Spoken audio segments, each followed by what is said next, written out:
আমাদের মন আমাদের মন এক অসীম সমুদ্র।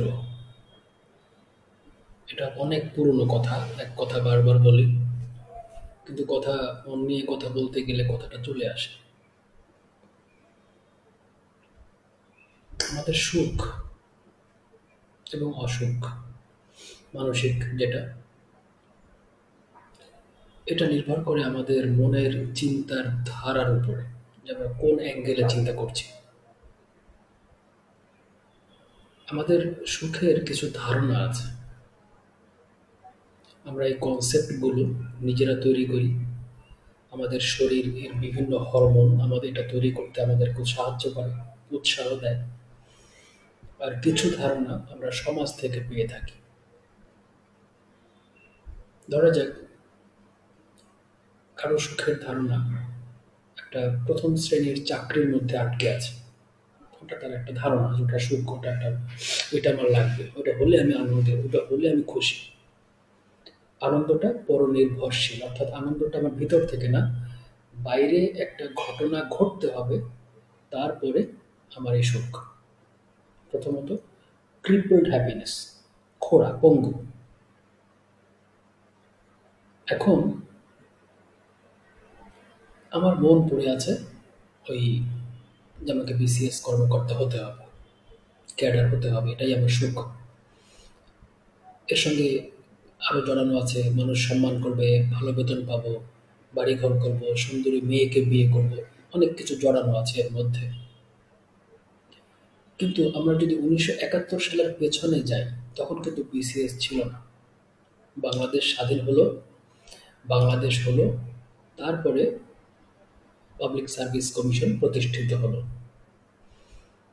এর আগে ছিল পাকিস্তানের সময় অন্য ব্যাপার, তার আগে ব্রিটিশদের সময় অন্য সময়। আজ থেকে ২০০ বছর আগে এরকম কোনো সুখের ধারণাই পৃথিবীতে ছিল না, বা আমাদের দেশে ছিল না, যে আমাকে একটা পরীক্ষা দিতে হবে, তারপরে আমি সিভিল সার্ভান্ট হব, ইত্যাদি ইত্যাদি। এই ধারণাটাই ছিল না। কিন্তু সময়ের সাথে সমাজ, রাষ্ট্র এই সুখের ধারণাটা আমাকে দিয়েছে এবং আমি নিয়েছি। আজকে ইউটিউব আছে, আজকে বিনোদনের একটা উৎস ইউটিউব। আজকে মানুষের ইউটিউবের কাছে বা ইন্টারনেটের কাছে অনেক চাওয়া আছে। এই চাওয়াটা কিন্তু ২০০৫-৬-এর আগে তেমন একটা ছিল না। আজকে এক্সপেকটেশন তৈরি হয়েছে, সঙ্গে সঙ্গে আনন্দ এবং সুখের ধারণা তৈরি হয়েছে। অর্থাৎ আমরা কনসেপচুয়াল হ্যাপিনেসে ভুগি। এটা একটা সাইড। আজকে হঠাৎ করে আমার মনে হলো যে আমার একটা কাচ্চি বিরিয়ানি খাবার দরকার, খেতে হবে। যতক্ষণ না খেতে পারছি ভালো লাগছে না। তো আমি হয়তো একটা হোটেলে যাব, যে কাচ্চি খাবো, কাচ্চি খাওয়া শেষ। অর্থাৎ আমার যে সুখের একটা ধারণা ছিল, ঘটনা ঘটে গেছে। এখন আমাদের মনের নেচার হচ্ছে, মন সবসময় কোনো না কোনো একটা বিষয়কে অবলম্বন করে সুখের ধারণা তৈরি করে। বিষয়হীন সুখ মন বোঝে না, তার একটা বিষয় লাগবে। এখন কাচ্চি খাওয়া তো শেষ, এবার মন মন যা চাইছে মনকে তাই দিলাম, কিন্তু মন কি থেমে থাকবে এখানে? শেষ হবে না। সে এবার অন্য একটা বিষয়কে অবলম্বন করবে, কারণ মন বরাবরই খোলা। ওর সবসময় একজনের ঘাড়ে ওর ভর দিতে হয় সুখের জন্য। একজন মানুষ তার জন্মদিন পালন করবে, সে চায় তার জন্মদিনে অনেক হইচই হোক, অনেক মানুষ আসুক, তাকে উইশ করুক, ইত্যাদি ইত্যাদি। ৬ মাস ধরে প্ল্যান হচ্ছে, ঘটনা ঘটে গেল, ৬ মাস পরে জন্মদিন হলো, সে যেরকম চেয়েছে সেরকমই হলো, বা তার থেকেও ভালো হলো। এখানে কি ঘটনা শেষ? মন কি বলবে যে না, আমার আর সুখের অন্য কোনো বিষয় দরকার নেই, আমি যা চেয়েছি তা হয়ে গেছে? না, the mind will find another subject, because mind is always crippled. এটা লতার মতো না মানুষের মানুষের মনের সুখের ধারণাগুলো কখনো সবসময় কাউকে না কাউকে অবলম্বন করে বেঁচে আসছে, এবং এই সুখের ধারণাটাই জন্ম দিয়েছে অসুখের ধারণাকে। লজিক্যালি যদি বলি, সুখের ধারণা যদি না থাকতো অসুখটাও আসতো না। যদি আমি কাচ্চি খেতে না যেতাম, হয়তো কোনো কারণে আমি খেতে পারিনি, টাকা নেই, যেতে পারছি না, বা হোটেল বন্ধ, ওখান থেকে আমার একটা অসুখ হয়েছে, মন খারাপ হয়েছে। কনসেপ্ট থেকে মন ভালো এবং মন খারাপ, এজন্য কনসেপ্ট, সুখের কনসেপ্ট আমার কি, এটা অত্যন্ত জরুরি একটা বিষয়। যে আমি সুখ বলতে কি বুঝি? সুখ বলতে আমি কার উপর অবলম্বন করে বসে আছি, আমি কাকে ধারণা করছি। এছাড়াও মানুষের আরও কিছু কনসেপ্ট আছে হ্যাপিনেসের বিষয়। যেমন আমি সমাজে রেসপেক্ট পাবো, আমাকে সালাম দিবে, আমার সঙ্গে সম্মান নিয়ে কথা বলবে, ইত্যাদি ইত্যাদি। তো যখনই সে সম্মান তার কাঙ্ক্ষিত, সে যেটা আশা করে, যখন সেটা পায় না, তার মনে অসুখের জন্ম নেয়। অনেক মানুষ আছে এই রেসপেক্ট না পেয়ে দেশ ছেড়ে চলে যায়, তার এত অসুখ হয়েছে। যে রেসপেক্ট চায় না, সারাদিন ঘুরে বেড়াবে, তার কে তার দিকে তাকালো, কে তাকে অসম্মান করলো, কে সম্মান করলো, তার মনে কোনো প্রভাবই পড়েনি। কারণ because he had no concept of respect, তার সম্মান নিয়ে তার কোনো ধারণাই ছিল না, দরকার নেই। এই কলমটা আমি বাজার থেকে কিনে এনেছি 10 টাকায়, এটা একরকম ব্যাপার, লেখা শেষ হবে ফেলে দেব। যদি আমার প্রেমিকা এটা আমাকে গিফট করতো, এর সঙ্গে আমার একটা অন্যরকম মায়া হতো, তখন এই কলমটা আর কলম থাকতো না, অন্যরকম হয়ে যেত। এই কলমটা যদি চুরি হয়ে যায় আমার একরকম লাগবে, যদি এই কলমটা আমি কাউকে দিয়ে দিই অন্যরকম লাগবে। আমি দান করে দিলাম, মনে অন্যরকম অনুভূতি হবে, সুখের অনুভূতি হবে। চুরি হয়ে গেল, এই কলম আমাকে অনেক দুঃখ দিতে পারে, আফসোস হতে পারে, অনেক অঘটন ঘটাতে পারে। এই কে চুরি করছিস আমার কলম, এই আমাকে চোর বললেন কেন, মেলা ঘটনা ঘটাতে পারে এই কলম। শুধু আমার চিন্তার উপরে নির্ভর করে।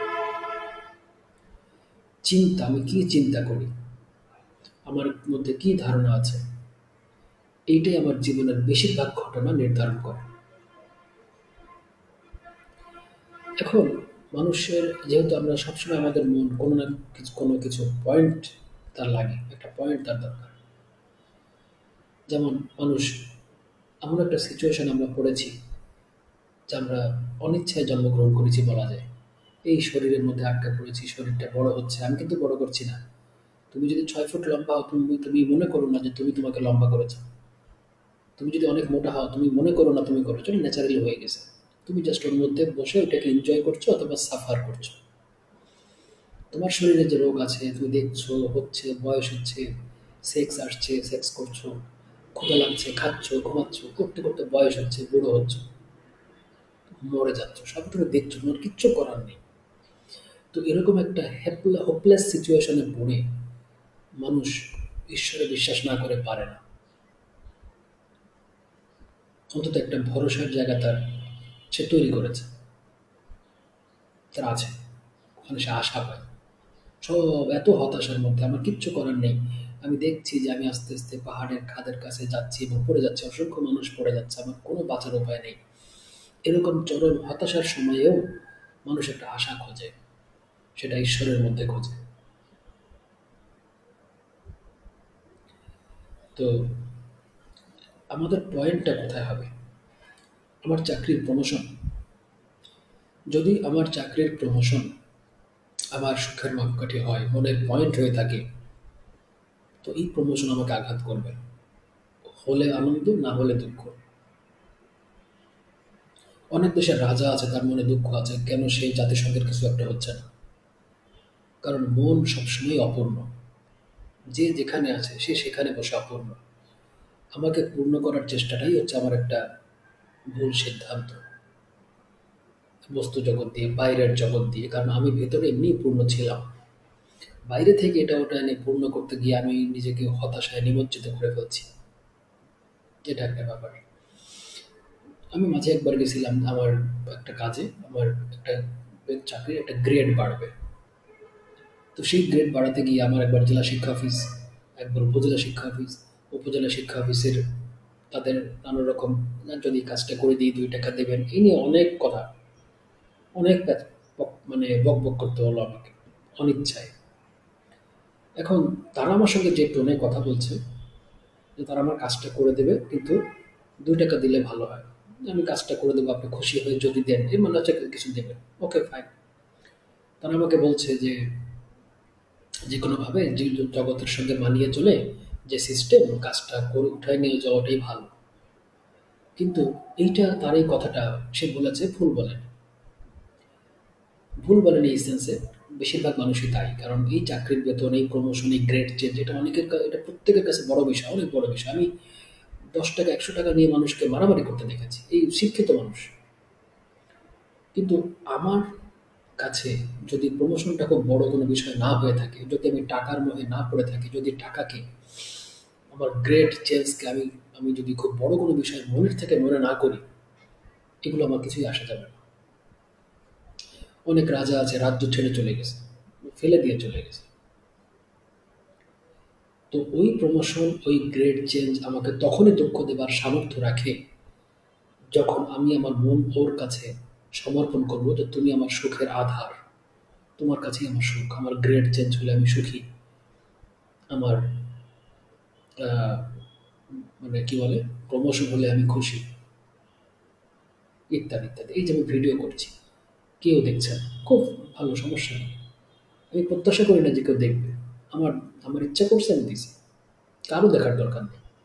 যখনই প্রত্যাশা করবো অমুক কেন দেখলো না, তমুক কেন দেখলো না, এটা আমার আনহ্যাপিনেসের কারণ হবে।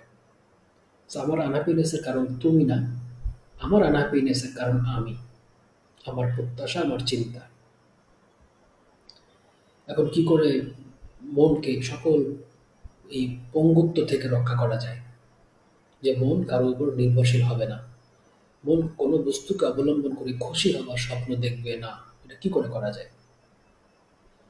তুমি তোমার মতো করে ভাবো। তবে আমার কথা বলি, যদি তুমি মনকে পয়েন্টলেস করতে চাও, তাহলে এমন কোনো কিছুর দিকে তোমাকে তাকাতে হবে যা অসীম, ইটার্নাল, যা কোনোদিন শেষ হয় না, যার ক্ষয় নেই, যা সকাল বিকেলে পরিবর্তিত হয় না। এমন কোনো কিছুর দিকে তোমার মন যদি পড়ে থাকে, তাহলে সকল সুখ দুঃখ এর ধারণা তোমার মুছে যাবে। সুখের ধারণাই থাকবে না, তো সুখ নিয়ে তুমি চিন্তা করবা কিভাবে? যে জন্মান্ধ, তার তো আলোর দুঃখ নেই। তোমাকে খুব বা আমাকে খুব ভালো করে বুঝতে হবে যে আসলে আমি, আমার মন কি ভাবছে। সকল সমস্যার সমাধান আছে মনের মধ্যে, আমার মনের মধ্যে, যার যার মনের মধ্যে। সমস্যাটা বাইরে না, সমস্যাটা আমার ভিতর। এটুক যে বুঝতে পারছে, অনেক বুঝতে পারছে। এবং যদি সে এমন কোনো কিছুর দিকে মনোযোগ দিতে পারে,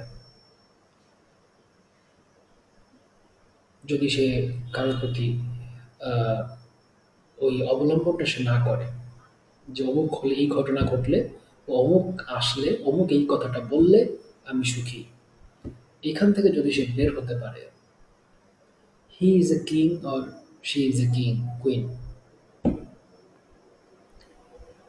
কিন্তু এটা বুঝতে গেলে, করতে গেলে অনেক স্থিরতার প্রয়োজন আছে।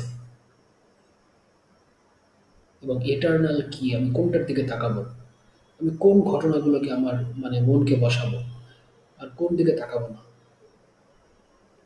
এটাকে বুঝতে হবে। আমি দেখেছি মানুষ বলে যে আমার মৃত্যুর পরে আমার জমি জমার কি হবে।